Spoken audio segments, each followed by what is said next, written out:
자, 웨스트민스터 신앙 고백서 대요리 문답. 자, 3문 함께 봅니다. 하나님의 말씀은 무엇인가? 답입니다. 신구약 성경이 곧 하나님의 말씀이며 신앙과 순종을 위한 유일한 법칙이다. 예. 우리가 항상 성경의 중요성은 늘 강조하지만 또 강조해도 지나치지 않는 것이 바로 성경에 대한 우리의 바른 믿음입니다. 제가 오전 예배 때 어떤 청년하고 상담했던 내용을 제가 잠깐 말씀을 드렸는데, 청년이 착하고 또 똑똑하고, 자기 나름대로는 뭔가 이렇게 이제 주체성도 있고 이래요. 그런데 하나님이 계시는지 신앙의 이유에 대해서 모르겠다. 알고 믿고 싶은데 도대체 진짜 있는 게 맞냐? 그래서 제가 이렇게 이제 고민하는 걸 이렇게 계속 쭉 들어보니까 성경을 제대로 안 믿고 안 읽고 자기 나름대로는 성경을 읽는다고 그러고 묵상을 한다라고 하긴 하는데 제가 이래 들어보니까 성경을 바르게 안 믿고 있어요. 그래서 제가 상담의 결론으로 이렇게 얘기했어요. 성경을 딴 생각하지 말고 성경만 읽어라. 제가 이렇게 이제 얘기를 해줬습니다. 네. 근데 여러분 그게 이성을 강조하는 사람들의 논리나 입장에서 보면 그게 말이 되냐. 설명을 해줘야지 왜 성경을 읽으라고 하냐. 이런 식으로 이제 반박할 수 있겠죠. 근데 여러분 사실은 알고 보면 그런 게 아닙니다. 우리 사람의 영혼은 말 그대로 아담에게서 태어난, 그래서 부패하고 타락한 본성을 물려받았잖아요. 그러면 우리 속에 진리가 없어요. 그렇기 때문에 이 진리의 말씀을 듣고 배우고 알아야 진리를 믿을 수 있을 거 아니에요. 그렇죠? 그래서 성경에서도 로마서에서 사도 바울이 전하는 자가 없는데 어찌 들으리요? 들음이 없는데 어찌 믿으리요? 이렇게 얘기하죠. 그리고 로마서 10장 17절에서는 믿음은 들음에서 나며 들음은 그리스도의 말씀이다. 이렇게 얘기하죠. 그러니까 바꾸어 말하면 이런 말이거든요. 성경은 예수 그리스도에 대해서 얘기해 주는 하나님의 말씀이요. 이 성경의 말씀을 배우고 듣고 그렇게 하면 믿음을 가질 수 있다. 이런 말이죠. 역으로 설명하면. 그게 로마서 10장 17절 말씀이거든요. 그래서 사도가 그 17절 앞에서 전하는 자가 없으니 어찌 들으리요? 이렇게 얘기하는 거예요.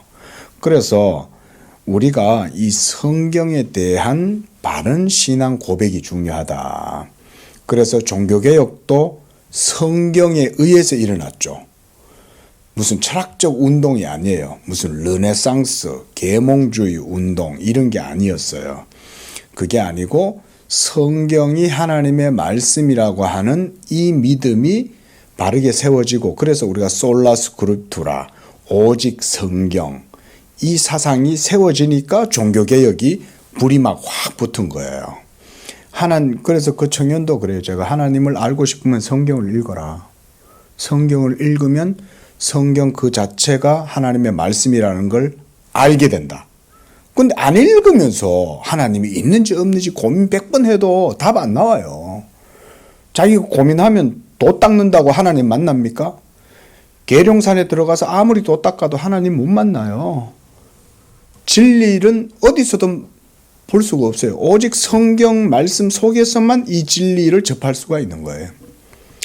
자, 그래서 성경이 바로 하나님의 말씀이고 신앙과 순종의 유일한 법칙이다. 그러니까 믿음의 대상에 대해서 가르쳐 줄 뿐 아니라 어떻게 살아가는 것인지에 대해서도 성경이 알려준다는 거예요. 그게 성경에 대한 우리의 믿음입니다. 자, 4절입니다. 시작. 성경이 하나님의 말씀이라는 사실을 어떻게 알 수 있는가? 이것도 그 청년이 저에게 질문한 거예요. 성경이 어떻게 하나님 말씀이라고 알 수 있냐? 어떻게 알 수 있을까요? 성경을 읽어보면 아는 거예요. 안 읽어보니까 모르지. 읽지도 안 하고 질문만 하면 답이 나오냐 이거죠. 그래서 유명한 학식인들 중에, 지성인들 중에도요, 기독교 신앙을 분쇄하고 기독교가 비논리적이고 비합리적이라는 걸 설명하려고 성경을 붙들고 실험하기 시작을 했어요.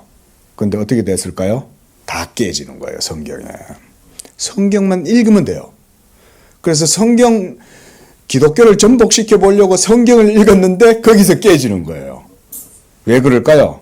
거기 답을 해놨어요. 우리 답 한번 읽어볼까요? 시작.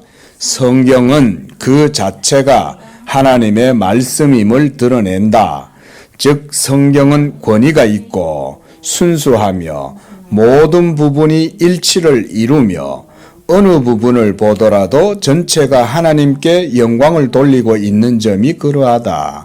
그뿐 아니라 성경은 빛을 비추어 죄인으로 하여금 확실히 깨닫고 회개케 하며 믿는 이들을 구원에 이르도록 위로하고 교육하는 능력이 있다.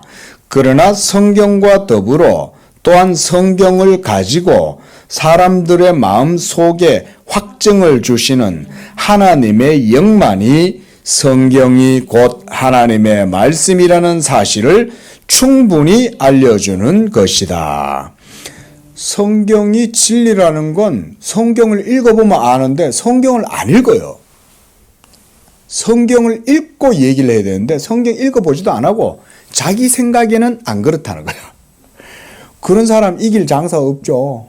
학계에서도 마찬가지예요. 학계에서도요, 책 안 읽고 와가지고 막 떠드는 사람은, 지 논리 가지고 떠드는 사람은 아무도 못 말려요. 근데 비판을 하더라도 책을 읽고 와가지고 비판을 하면 대화가 돼요. 일단 학계에서도 그런데 하물며 영적인 하나님과의 관계에 있어서도 마찬가지 아니겠어요? 성경도 정말 읽어보고, 그래서 베레아 사람들처럼 신사적으로 성경을 살펴보는 거죠. 그래서 목사의 말도 들어보는 거예요.